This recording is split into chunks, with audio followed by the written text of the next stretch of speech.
اعوذ باللہ من الشیطان الرجیم بسم اللہ الرحمن الرحیم قل رب زدنی علما۔ یا اللہ ہمارے علم میں اضافہ فرما۔ السلام علیکم ورحمۃ اللہ وبرکاتہ۔ آج کا ہمارا ہے چیپٹر نمبر 4، جس میں ہمارا جو ٹاپک ہے وہ ہے تعلیم صحت، ہیلتھ ایجوکیشن۔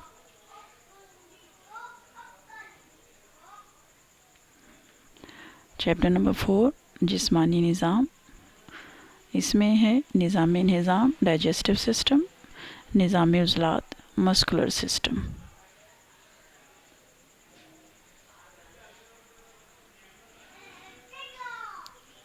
یہ ڈایاگرام ہے ہمارے تمام جو ڈائجسٹو سسٹم ہے نظام انہضام کی۔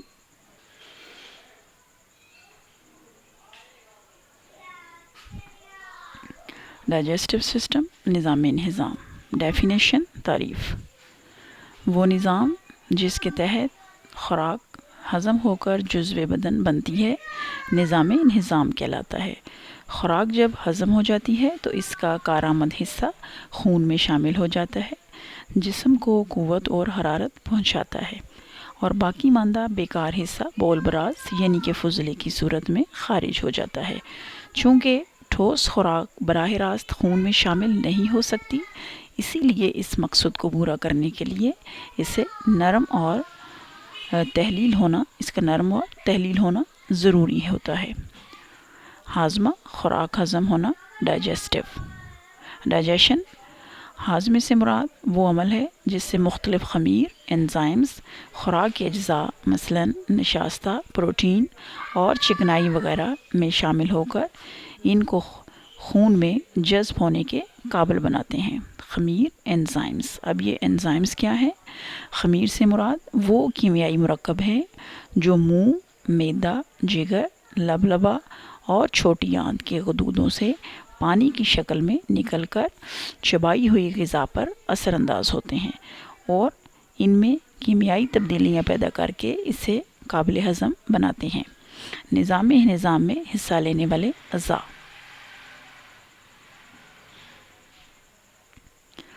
اس میں آپ دیکھ رہے ہیں ماؤتھ ہے، اس کے بعد حلق، خوراک کی نالی ہے، سٹمک ہے، لیور ہے، گال بلیڈر ہے، pancreas, large intestine, small intestine, appendix, anus, rectum ہے، اور اس کے بعد ہے اینس۔ یہاں دیکھیں نظام انہضام میں حصہ لینے والے اعضاء۔ نمبر 1، نظام انہضام میں مندرجہ ذیل اعضاء اپنے مخصوص افعال سر انجام دے کر خوراک کو قابل ہضم بناتے ہیں۔ نمبر 1، منہ، ماؤتھ، زبان، ٹنگ، دانت، ٹیتھ۔ نمبر 4، ہاضمے کی نالی، ایلیمنیٹری کینال۔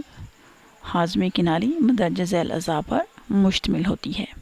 حلق، خوراک کی نالی، معدہ، سٹمک، چھوٹی آنت، اسمال انٹسٹائن، بڑی آنت، لارج انٹسٹائن، کانی آنت، ویرمی فارم، اپینڈکس، سیدھی آنت، ریکٹم، جگر۔ نمبر 6، پتا، گال بلیڈر، اور نمبر 7، لبلبہ، پینکریسیا۔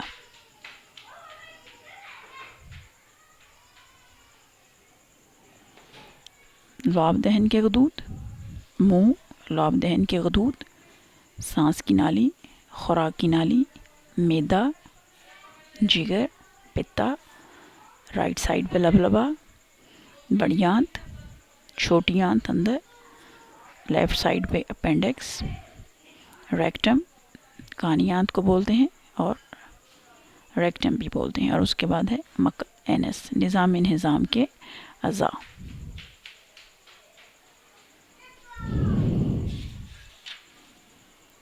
نمبر 1، ماؤتھ، منہ۔ یہ زبان، تالو، رخساروں کے اندرونی حصوں، ہونٹوں اور جبڑوں پر مشتمل ہے۔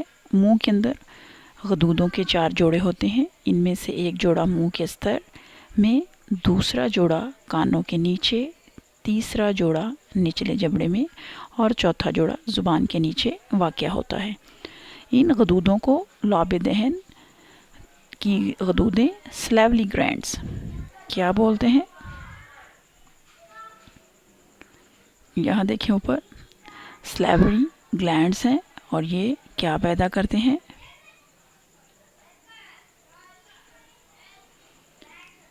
سلیوری گلینڈز یعنی کہ لعاب دہن کی غدودیں ہیں جو اس کے اندر سے سلائیوا کو نکالتی ہیں اور لیسدار مادہ منہ میں بنتا ہے۔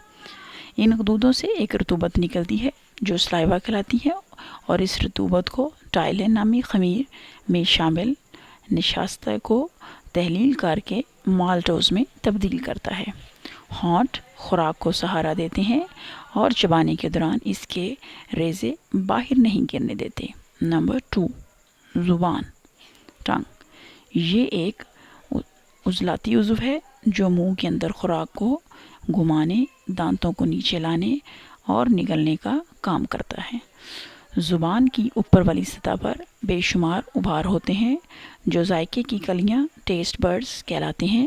ان ابھاروں کے ذریعے خوراک کے مختلف ذائقوں کا احساس ہوتا ہے۔ زبان کا سرا میٹھے اور نمکین ذائقے کو محسوس کرتا ہے۔ ابھاروں کے ذریعے خوراک کے مختلف ذائقوں کا احساس ہوتا ہے۔ اب آپ دیکھیے کہ زبان کا جو سرا ہے سامنے والا وہ میٹھے اور نمکین ذائقوں کو محسوس کرتا ہے، جبکہ کنارے اس کی جو سائڈز ہیں ہماری زبان کی وہ ترش، اور زبان کا جو نچلا حصہ ہے وہ کڑوے ذائقے کو محسوس کرتا ہے۔ زبان سے ایک رطوبت بھی نکلتی ہے جو خوراک میں شامل ہوتی رہتی ہے۔ نمبر 3، دانت، ٹیتھ۔ دانت خوراک کو چبانے اور پیس کر بالکل باریک کرنے میں مدد دیتے ہیں۔ دانتوں کے بنیادی طور پر 2 اقسام ہیں۔ نمبر 1 دودھ کے دانت اور نمبر 2 مستقل دانت۔ دودھ کے دانت، یہ دانت 6 ماہ کی عمر میں نکلنا شروع ہوتے ہیں اور تقریباً 2.5 سال کی عمر تک نکل آتے ہیں۔ یہ تعداد میں 20 ہوتے ہیں۔ مستقل دانت عام طور پر 7 سال کی عمر میں دودھ کے دانت اکھڑنے لگتے ہیں اور ان کی جگہ مستقل دانت نکل آتے ہیں۔ 25 سال کی عمر تک ان کی تعداد مکمل یعنی کہ 32 ہو جاتی ہے۔ مستقل دانت کی بھی اور مزید 4 اقسام ہیں، یعنی کہ چپٹے دانت ہوتے ہیں، کاٹنے والے دانت ہیں، چھوٹی داڑیں ہیں، بڑی داڑیں ہیں۔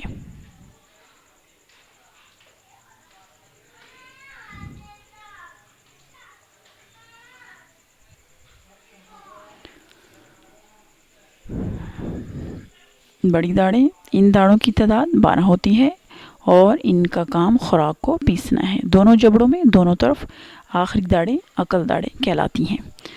چپٹے دانت ہیں، ان کی شکل چپٹی ہوتی ہے اور یہ 4 اوپر والے جبڑے میں اور 4 نچلے والے جبڑے کے سامنے ہوتے ہیں۔ کاٹنے والے دانت، یہ میں نے آپ کو پیچھے بتایا ہے، یہ نوکدار ہوتے ہیں اور غذا کو پھاڑنے کاٹنے کے کام آتے ہیں۔ ان کی تعداد 4 ہوتی ہے، 2 اوپر والے جبڑے اور 2 نیچے والے جبڑے میں ہوتے ہیں۔ اب ہے ہمارے پاس نمبر 4، ہاضمے کی نالی، الیمنیٹری کنال۔ یہ حلق سے شروع ہونے والی ایک لمبی عضلاتی نالی ہے۔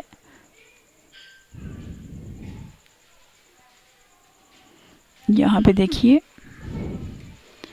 اوپر سے دیکھیں نیچے تک جو آپ کو ایک پائپ، ایک نالی نظر آ رہی ہے، ٹھیک ہے، سلائیوری گلینڈ سے لے کے سٹمک تک جائے گی۔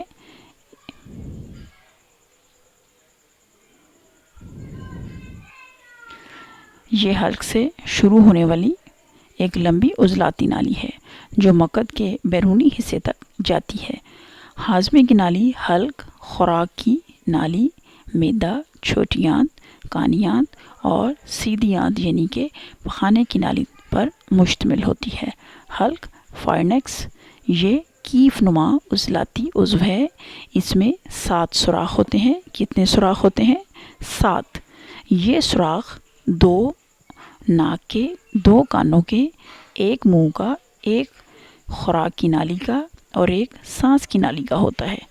سانس کی نالی کے اوپر پتے کی شکل کا ایک ایپیگلوٹس نامی ایک ڈھکنا ہوتا ہے۔ کس شکل کا؟ پتے کی جیسے کہ ایک پتا ہوتا ہے یا لیف، اسے کیا بولتے ہیں؟ ایپیگلوٹس۔ یہ خوراک نگلتے وقت سانس کی نالی کو بند کر دیتا ہے۔ اس طرح خوراک کا کوئی ریزہ سانس کی نالی کے اندر داخل نہیں ہوتا۔ سانس لینے کے دوران یہ ڈھکنا کھلا رہتا ہے۔ خوراک کی نالی گلٹ، یہ تقریباً 25 سینٹی میٹر 10 انچ لمبی عضلاتی نالی ہے جو حلق سے نیچے اور سانس کی نالی کے پیچھے واقع ہوتی ہے۔ یہ سینے کے جوف، تھورکس اور جوف شکم ڈایافرام سے گزرتی ہوئی معدے تک جاتی ہے۔ جیسے ہی نالی میں خوراک پہنچتی ہے، اس کے عضلات لہروں کی صورت میں حرکت میں آ جاتے ہیں، جس سے خوراک معدے میں پہنچ جاتی ہے۔ آج کے لیے اتنا ہی، اجازت دیجیے۔ السلام علیکم ورحمۃ اللہ وبرکاتہ۔